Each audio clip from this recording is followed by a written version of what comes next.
Hi there, Aquarius. Welcome to your April 2025 General Tarot Update. It's Raina here. And I can't wait to get, I just have one more reading because I keep, you know, giving this update about my two channels. This is my second channel. If you don't know that I have a main channel called Raina Moon Astrology, welcome. For those of you who have come from my main channel, thank you. And this is going to be the main place where I do readings like the one I'm about to do, but I am going to have like one set of videos on my Raina Moon Astrology channel. And that one is probably going to be like end of the month readings, which I tend to put out around mid-month or right before mid-month. So trying to migrate over here, but still wanting to, showcase my tarot abilities over there. So basically, you know what I mean? It's basically over here.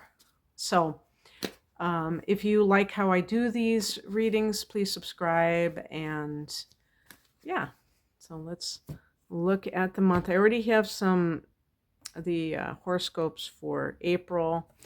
On my main channel, I'll actually be doing May, probably posting those up over the weekend. So you can go over there for that.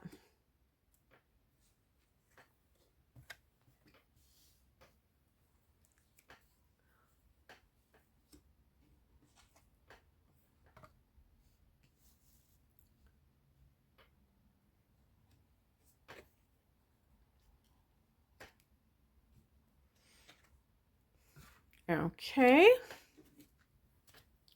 Just putting these all together here.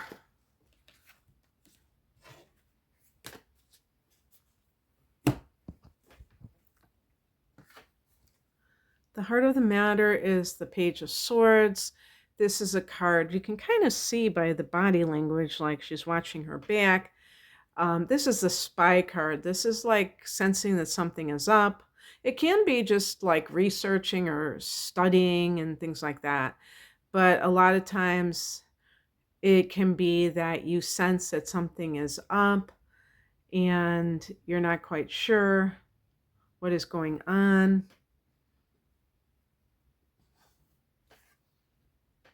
In the past position, we have the Eight of Wands.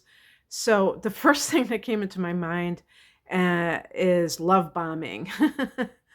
I have the moon in Virgo, which is not like very like, it's not to say that it's not very clairvoyant in the classic sense of the word, but I mean it's more analytical because Virgo is ruled by Mercury.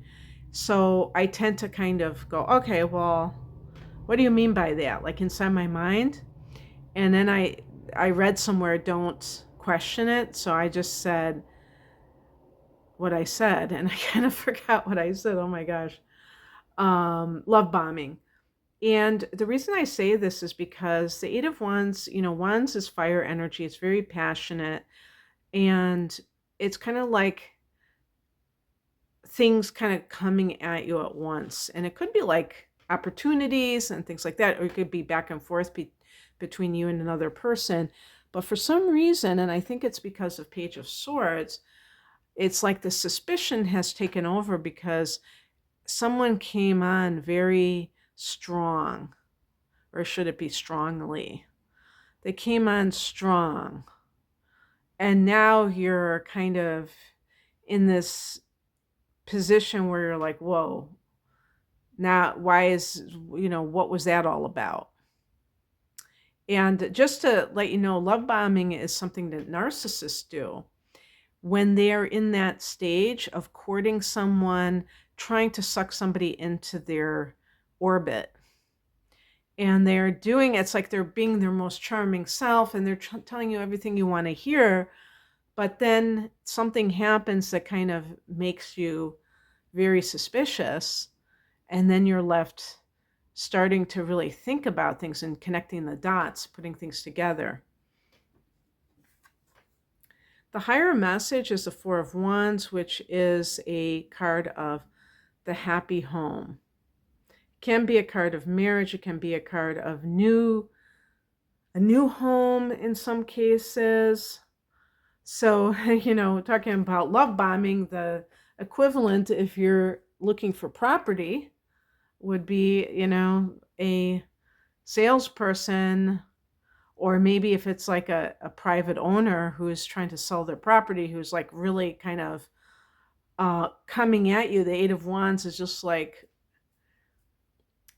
giving you a bunch of offers or whatever you want to call it, and you're starting to go, wait, they're being a little bit too forceful. So what is up with this? That the card, this is the philosophical position, the Four of Wands. So I don't really read it like as a literal thing, I look at the feelings behind it. So this is about, if you're dealing with relationship issues, it's like, can you picture yourself for the rest of your life, outside of your house, pulling up to the driveway or walking to the driveway? And, what is the feeling that comes over you? If you are cohabitating with this person, do you feel dread? Do you feel excitement? Do you feel neutrality? But neutrality can, not be a bad thing, but you might feel neutral in terms of being indifferent. So it's like, how do you really want to feel?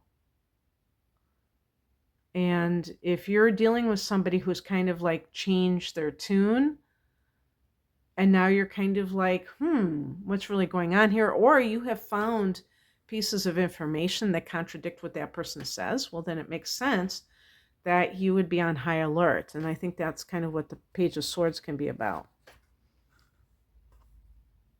What crosses you is the King of Cups. This is a card that is associated with Pisces in particular, but male water signs. You can see the fish jumping out.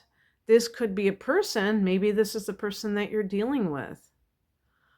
And maybe they are not, maybe they're being manipulative towards you and trying to guilt you, trying to make you feel obligated. And if this is like love related and it doesn't even have to be like you're in a committed relationship, but you're dating such a person, maybe you met them online, who knows, but you started talking to this person and they just came on really strongly.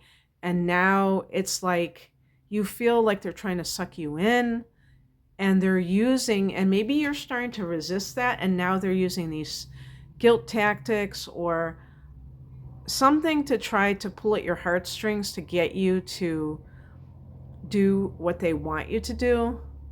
You may be kind of now thinking, I don't know about this. Also, this could even be like a guru. King of Cups could be like a religious figure, and maybe they came on very strong with their dogma or their whatever you want to call it. And now you're researching their group, or if it was some kind of a group, and they're trying to, use those cult tactics, like make you feel afraid if you stop going or whatever. And it's just like, the Four of Wands is really a card about, what you have to lose in some cases. Maybe if you have been really invested in this person, but you've been kind of like distancing yourself from your family. And that could be because sometimes these types of teachers encourage their followers to kind of break away from their quote unquote worldly life to follow them. And yet, of course, if you have, children who are minors and things like that, or even a spouse, that could be very detrimental to that relationship. And I don't think a legitimate spiritual teacher would ever try to put you, kind of, what do you call it? Put a wedge between you and your family. And also, this can happen too with a person that you meet, where they try to put a wedge between you and your family of origin, or the family you have created now. And maybe your kids are grown up, but they're kind of like making these negative comments and trying to kind of isolate you or whatever. What's coming in as a tower, something has to give. Something, this can be outside of yourself, that something just kind of crashes. If it's in April, I'm thinking like astrological here. Oh, yeah. I could see like maybe when there's going to be a full moon in Libra, and so that may have some impact, although that's going to be in your ninth house. I mean, this is a general reading, so I'm not trying to trying to think of something that, oh well, just even, we're in Aries season, and yeah, I mean, even just like the eclipse activity, that eclipse, as I record this, is just like a few days old, and it could very easily be in play in April for you. And that would be in your third house. So it's not so much relationships, I guess, but more like some kind of news that comes in. Um, I'm trying to think like relationship wise. There's nothing really that I can think. Well, oh yeah, I think Mars is going back into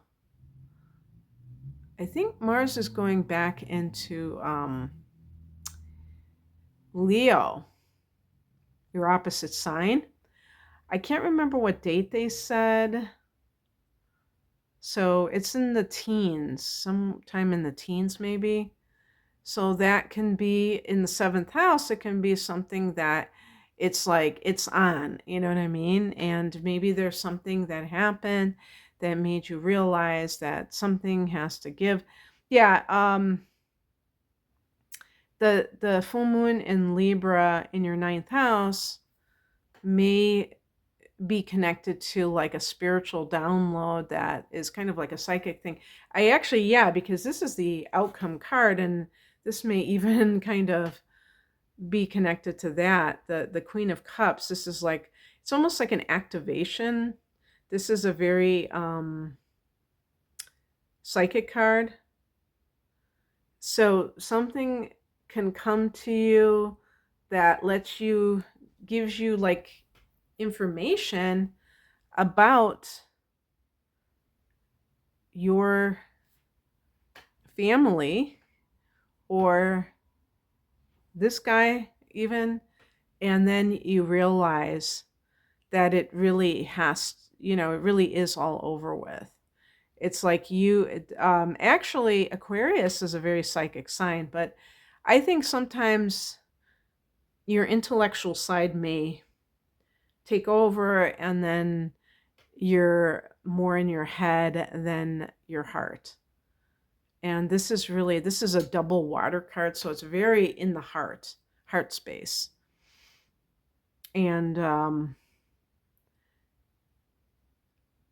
it might be that it's, by being able to really sense what is going on makes you, and there might, like I said, be a tower event that sets that off, but then you're able to go on and make the choice that you need to make. With the Page of Swords, it might be that you are thinking of things in a new way. And that's a good thing. Like maybe you've had to have a change of how you view a certain person. Maybe they've been playing games with you, like manipulating you. And so you kind of thought a certain thing about them, and now you're like, no, I have to see them in a different way. in order to really protect myself. All right, that's what I have for you, Aquarius. I hope that this resonated. If you'd like a private reading, the link is below. Take care. Bye.